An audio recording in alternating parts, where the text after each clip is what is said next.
Boa noite, irmãos. Nós vamos refletir mais um pouquinho sobre a palavra de Deus e pensarmos mais um pouco sobre a felicidade e fecharmos nesse momento as nossas reflexões. Mas antes eu quero convidar você mais uma vez, vamos orar, vamos nos colocar na presença de Deus.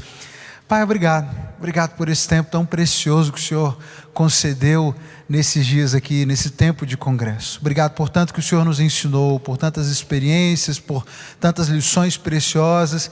E agora, Pai, que mais uma vez o Teu Espírito fale aos nossos corações através da Sua palavra.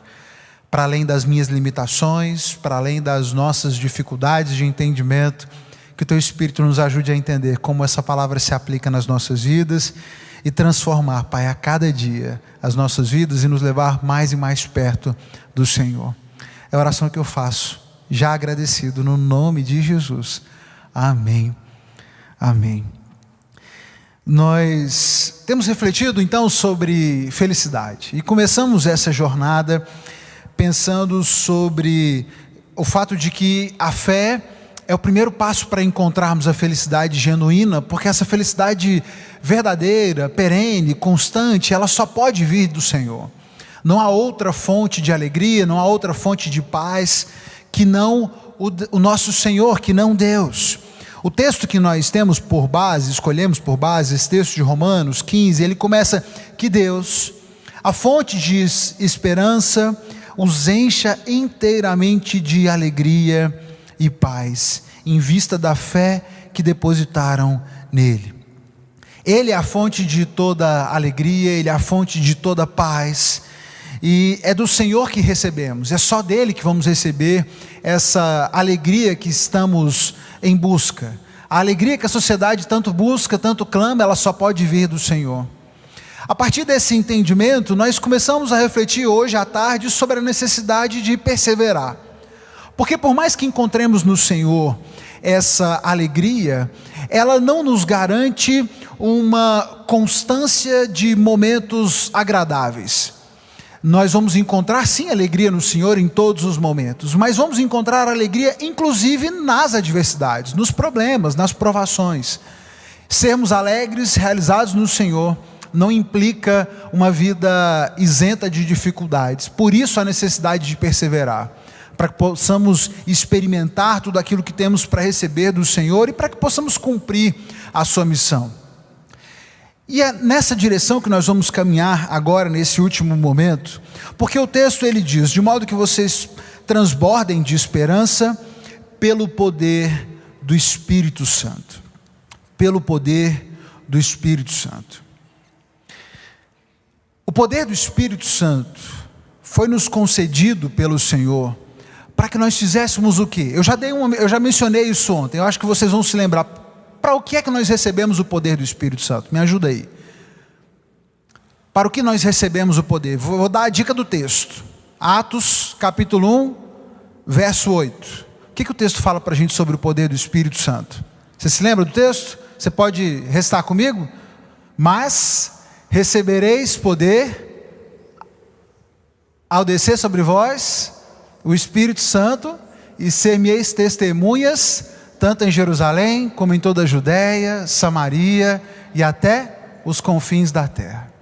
Nós vamos receber o poder do Espírito Santo, para que, e Jesus disse que os discípulos receberiam o poder do Espírito Santo, para que eles fossem testemunhas. Esse é o objetivo. O poder que eles receberiam não seria dado para que eles tivessem garantias, não seria dado simplesmente para que eles realizassem sinais e milagres aleatórios, sem propósito, ou para que eles fossem reconhecidos, mas o poder do Espírito Santo se manifestaria na vida deles, para que eles fossem testemunhas do Senhor Jesus. Nós temos uma missão a cumprir, temos uma missão dada pelo nosso Senhor, somos convocados por Ele para servir. Quando falamos de alegria, de felicidade, é preciso que você entenda que o objetivo da felicidade e essa busca pela felicidade, ela não é uma jornada passiva. onde eu vou me sentar e aguardar que Deus então traga sensação de alegria, e Ele traga para mim realização.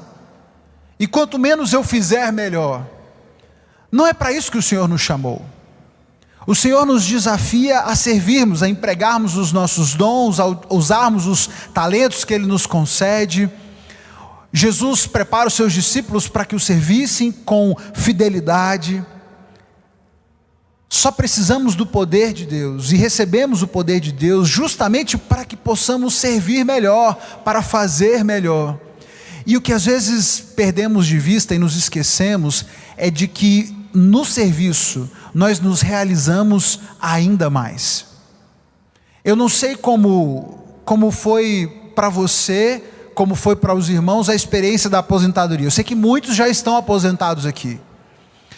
Como foi para você essa experiência de se aposentar, de se ver numa situação onde você já não é mais obrigado, digamos assim, a trabalhar? A partir desse momento você cruzou os braços e não fez mais nada?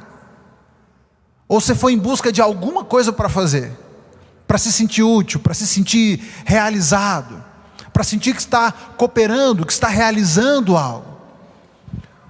O meu pai, ele costumava dizer que parar é o primeiro passo para morrer. Quando a gente para e quando a gente cessa as atividades, até o corpo vai definhando, vai se fragilizando. Quanto mais ativos, quanto mais atuantes, mais nos fortalecemos, mais somos fortalecidos fisicamente. E quando pensamos na nossa jornada de fé, na nossa jornada de realização em Deus, quanto mais atuamos, quanto mais servimos, operamos no reino de Deus, mais realizados e mais felizes no Senhor nós seremos, porque estamos cumprindo o propósito que Ele tem para nós. A sensação de que estamos realizando aquilo para o qual fomos chamados traz em si realização, traz alegria. Ainda que seja desafiador servir, ainda que seja desafiador trabalhar e ter uma missão para cumprir, a sensação de que aquela missão foi realizada é de uma grande alegria, traz muita alegria. Nós olhamos para os textos do Novo Testamento e vemos constantemente os apóstolos falando de alegria, a alegria de cumprir a missão, o propósito que Deus havia deixado para eles. Mas esses textos estão sempre inseridos em contexto de dificuldades, que nós já mencionamos hoje à tarde, então eu não vou voltar para esses textos. Mas eles falam, eu estou enfrentando lutas, estou enfrentando provações, dificuldades, mas como eu sou feliz por participar e por cumprir o meu propósito, por participar em alguma medida do sacrifício do meu Senhor, por cumprir o meu propósito. Nós vamos olhar, por exemplo, eu gosto de analisar nessa perspectiva a parábola do semeador. A parábola do semeador, Jesus, todo mundo conhece a parábola do semeador? Todos estão familiarizados? Se você conhece, me dá um sinalzinho. Acho que todos estão familiarizados, mas só para fazer um flashback bem rápido, Jesus ele conta a seguinte parábola: um semeador saiu para semear. E algumas sementes caíram à beira do caminho, o solo era muito pisoteado, muito compactado, as sementes não penetraram no solo, acabou que logo os pássaros vieram, comeram as sementes, e aquelas sementes se perderam. Algumas sementes caíram num solo rochoso, entre pedras. Havia alguma quantidade de solo, de forma que as sementes começaram a germinar, mas elas não puderam aprofundar as raízes. Então quando veio o sol, aquelas plantas não tinham raízes profundas o suficiente, essas plantas secaram e morreram. Outras sementes caíram entre espinhos, elas também germinaram, começaram a crescer, mas acontece que os espinhos crescem mais do que essas plantas e as sufocam, e por isso essas plantas também acabam por perecer. Mas algumas sementes caíram em solo fértil, e essa semente que cai no solo fértil, então ela produz a 30, 60 e a 100 por um. E depois Jesus então explica essa parábola para os discípulos, porque eles não tinham entendido, pedem para que Jesus explique melhor o significado da parábola, e Jesus então o faz. E ele vai dizer que aquelas sementes que caíram à beira do caminho são aqueles que recebem a palavra, mas logo o diabo vem e rouba aquela semente. e aquela semente não germina. E Jesus então continua falando sobre as sementes que caíram entre as rochas, entre as pedras. E ele vai dizer sobre essas sementes, e talvez esse seja um detalhe que nós não prestemos muita atenção. Ele diz: essas sementes são aquelas pessoas que recebem a mensagem e a recebem com muita alegria. Recebem com alegria. Mas por não se aprofundarem, por não estabelecerem raízes, quando elas começam a enfrentar problemas, quando enfrentam dificuldades, quando são perseguidos, logo elas desanimam. Logo elas desanimam. As outras sementes que caíram entre os espinhos também receberam. São pessoas que também receberam a mensagem.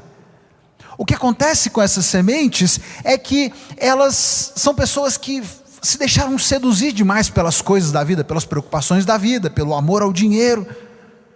E essas preocupações cotidianas, pequenas, mesquinhas, fizeram com que essas sementes também fossem limitadas e elas não produziram fruto. Nós temos a tendência às vezes de olhar para aqueles que recebem o Evangelho, para os cristãos, como apenas aquelas sementes que caíram no solo fértil, que produziram frutos. Mas perceba que as sementes que caíram entre as rochas e entre os espinhos também receberam. E receberam com alegria, para usar as palavras de Jesus. No primeiro momento houve empolgação, houve ânimo, mas não houve profundidade. Ou se preocuparam demais com as coisas da vida, não houve perseverança. E aí a gente volta naquilo que nós refletimos hoje à tarde. Não passaram desse estágio e não produziram frutos. A semente boa é aquela que produz fruto. Se não há fruto, o indício claro é de que essa planta não evoluiu como deveria. Não é uma planta saudável. O terreno não estava fértil o suficiente. Necessariamente, aquele que recebe a semente do Evangelho e recebe e tem um solo fértil a oferecer, e recebe essa semente com alegria, precisa frutificar, vai frutificar. A nossa alegria que recebemos em frutificar diz respeito à essência daquilo que o Senhor tem para nós. O objetivo é esse, o objetivo é que você seja solo fértil, e que você produza frutos, que você realize aquilo que o Senhor tem para você. Numa outra parábola, já no final da sua jornada de ministério com os discípulos, Jesus conta a parábola dos talentos, para deixar um recado claro para os discípulos: vou me ausentar, demoro a voltar, mas não se esqueçam, estou deixando com vocês recursos para que vocês administrem, talentos para que vocês façam render, e quando eu voltar, quero prestação de contas. Façam bom uso do que eu estou deixando com vocês. E quando eu voltar, e quando nós estivermos frente a frente, você que fez bom uso desse recurso, você será convidado. Entra para a alegria do seu Senhor. Entre na alegria do seu Senhor. Nós poderemos nos alegrar no Senhor, e nos alegramos no Senhor quando cumprimos a nossa missão. Talvez a sua dificuldade de encontrar alegria no Senhor seja pelo fato de que você não está servindo ao Senhor. Muitas pessoas querem encontrar alegria em Deus apenas recebendo nele, querem encontrar realização na igreja apenas recebendo dela, e não percebem que serão muito mais felizes, muito mais realizadas, terão alegria plena se estiverem envolvidos, servindo, cumprindo o seu propósito. Eu conheço muitas pessoas, já ouvi muitas pessoas que dizem terem se afastado da igreja ou estarem chateados da igreja porque não foram amados como gostariam, porque não receberam a atenção que gostariam, porque não tiveram isso ou não tiveram aquilo. Mas eu não me lembro de alguém que tenha me dito e que eu tenha visto que a pessoa se envolveu, se entregou à obra, se dispôs a trabalhar, arregaçou as mangas para servir ao Senhor e tenha dito: eu não estou realizado servindo a Deus. Às vezes nos esquecemos de que, assim como na nossa vida aqui, nos realizamos no trabalho, na nossa jornada espiritual com o Senhor não será diferente. Nenhum cristão será plenamente feliz sem produzir frutos, sem colocar para utilizar e para render os seus talentos, aquilo que Deus o concedeu. Não significa que você fará tudo com perfeição de uma hora para outra. Não significa que estamos capacitados para fazer toda e qualquer coisa, a todo e qualquer momento. Mas temos sim o desafio de traçar uma jornada, de amadurecer. E quanto mais nos envolvemos e quanto mais servimos, mais podemos aprender e mais iremos nos realizar no Senhor. No primeiro dia eu mencionei o texto de Coríntios, do primeiro capítulo de 2 aos Coríntios. Eu queria voltar nesse texto, num trechinho, para olhar uma outra perspectiva. Ele diz assim no verso 21, é Deus quem nos capacita e a vocês para que permaneçamos firmes em Cristo. Ele nos ungiu e nos identificou como sua propriedade ao colocar em nosso coração o selo do Espírito, a garantia de tudo que Ele nos prometeu.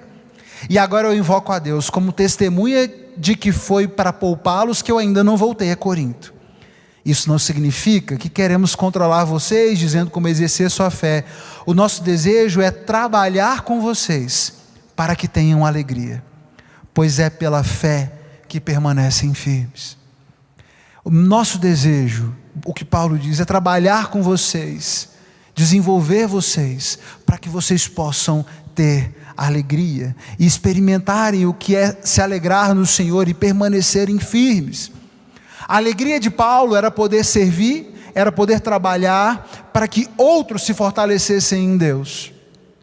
E o desafio que o texto nos faz é de fazermos o mesmo, de trabalharmos. E quando trabalhamos em prol do reino de Deus, o que não percebemos e precisamos nos atentar é que achamos às vezes que estamos servindo aos outros, que estamos servindo às outras pessoas e não percebemos que somos nós que estamos sendo edificados. Nós é que estamos sendo fortalecidos ao servirmos ao Senhor. Paulo, quando escreve para os irmãos de Filipos, no capítulo 2, ele diz o seguinte: há alguma motivação por estar em Cristo? Vocês têm alguma motivação por estar em Cristo? Há alguma consolação que vem do amor? Há alguma comunhão no Espírito? Há alguma compaixão, alguma afeição? Então, completem a minha alegria, concordando sinceramente uns com os outros, amando-se mutuamente e trabalhando juntos com a mesma forma de pensar, em um só propósito. Completem a minha alegria, amando-se mutuamente, concordando uns com os outros e trabalhando juntos. Para Paulo, um fator importante para a sua alegria, a sua realização de entender que o trabalho dele havia sido feito, a missão havia sido concluída, é de que aqueles irmãos estivessem unidos o suficiente para trabalharem juntos, para servirem juntos ao Senhor. Lá, pulando para o versículo 17, ele diz: contudo, eu me alegrarei, mesmo se perder a vida, entregando-a a Deus como oferta derramada, da mesma forma que o serviço fiel de vocês é uma oferta a Deus. E eu quero que vocês participem dessa alegria. Sim, alegrem-se e eu me alegrarei com vocês. Eu me alegro em Deus, mesmo que isso signifique para mim perder a vida para servir ao Senhor. E eu quero que vocês participem da mesma alegria que eu, porque o meu serviço fiel a Deus, da mesma forma que o serviço fiel de vocês é uma oferta a Deus, da mesma forma que eu me alegro em Deus e servindo ao Senhor, eu quero que vocês se alegrem, que vocês participem dessa alegria. Alegrem-se e eu me alegrarei com vocês. Vamos encontrar alegria servindo ao Senhor, cumprindo o propósito que Ele tem para nós. Qual é o propósito do Senhor para você? Como é que você pode servir ao Senhor hoje? Talvez você possa servir ao Senhor com a experiência que Ele te concedeu, de vida, de amadurecimento, aconselhando, ajudando outros a que possam amadurecer. Talvez você possa contribuir, contribuindo com o conhecimento que você acumulou ao longo dessa jornada, com a fé que o Senhor fortaleceu em você ao longo dessa jornada de fé, caminhando com o Senhor. Talvez você possa contribuir numa classe ensinando, você possa contribuir orando, intercedendo. Como é que você se vê hoje servindo?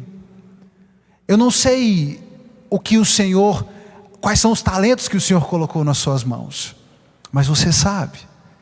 E você, assim como eu, temos a responsabilidade de empenharmos os talentos que o Senhor nos confiou, para realizarmos a obra que Ele designou a cada um de nós, porque aquilo que Ele colocou nas suas mãos, só você pode fazer.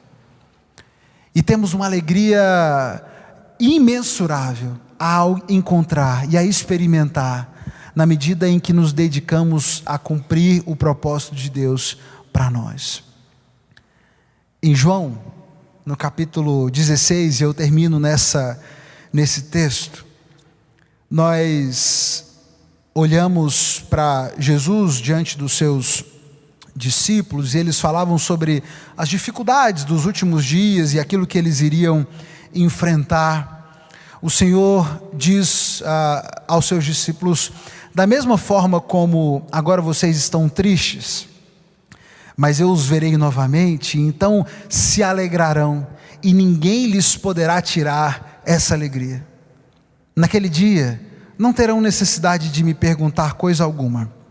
Eu lhes digo a verdade. Vocês pedirão diretamente ao Pai, e Ele atenderá, porque pediram em meu nome. Vocês nunca pediram desse modo. Peçam em meu nome, receberão, e terão alegria completa. E terão alegria completa. Jesus, depois de um tempo de ensino com os discípulos, eles querendo saber sobre os últimos acontecimentos, sobre quando a vinda, o retorno deles seria, sobre os fatos que sucederiam aquele momento que eles viviam. Jesus fala sobre as dificuldades que eles enfrentariam, mas Ele diz: depois desses momentos, da mesma forma como vocês enfrentarão tristezas, enfrentarão dificuldades, vai chegar o momento em que nós estaremos juntos, e vocês estarão diante de mim novamente. E nesse tempo, nesse dia, vocês se alegrarão, e ninguém poderá tirar a alegria de vocês. E vão finalmente experimentar essa alegria completa. A nossa esperança no Senhor, por causa da fé que depositamos nele, da certeza, da convicção de que temos que Ele é o Senhor, e perseverando dia a dia, enfrentando dia a dia as dificuldades, os obstáculos, é de que no fim de tudo, temos garantido pela boca do nosso Senhor Jesus, de que estaremos diante dEle, e poderemos desfrutar de uma alegria que ninguém poderá tirar, de que ninguém nos privará, e finalmente teremos alegria completa. Mas que até lá possamos perseverar, e que você sirva ao Senhor com alegria, aqui, agora, em todos os momentos que tivermos oportunidade. Ou melhor, inclusive quando não nos derem a oportunidade, a tempo e fora de tempo, sirvamos ao Senhor com as nossas forças, com os nossos talentos, para além das circunstâncias, confiados naquele que é a fonte de toda alegria, de toda paz, que é o nosso Senhor. Que nessa jornada de caminhada com o Senhor, você se veja repleto de alegria, de felicidade genuína vindo do Senhor, e que você encontre essa felicidade servindo a Deus, contribuindo para que outros também possam experimentar essa alegria. Muitas pessoas ao nosso redor estão tristes, abatidas, porque não conhecem a fonte de alegria verdadeira, que é o Senhor. Estão buscando em coisas, buscando em conquistas, em lugares vazios. Estão trocando felicidade por prazer, e lidando com as frustrações de que os prazeres são momentâneos, são passageiros. Você que já se encontrou com o Senhor, que já conhece essa verdadeira felicidade, tem a responsabilidade de, ao longo dessa jornada, fiel no seu serviço ao Senhor, se alegrando nele, compartilhar essa alegria, para que mais e mais pessoas possam render graças ao Senhor, e o nome dele seja exaltado. No fim de tudo, vamos nos alegrar na presença de Deus, desfrutar de uma alegria que ninguém pode tirar, e que essa seja a nossa grande esperança de vida. e que Deus, o Deus que detém e que concede toda a paz, a alegria, possa transbordar de esperança nos nossos corações pelo poder do seu Espírito Santo. Que Deus te fortaleça, te encha de esperança e de poder, para que possamos ser quem Ele deseja que sejamos e assim desfrutarmos a alegria que Ele preparou para nós. Deus abençoe a sua vida e te dê muita felicidade ao longo dessa jornada. Deus nos abençoe. Amém.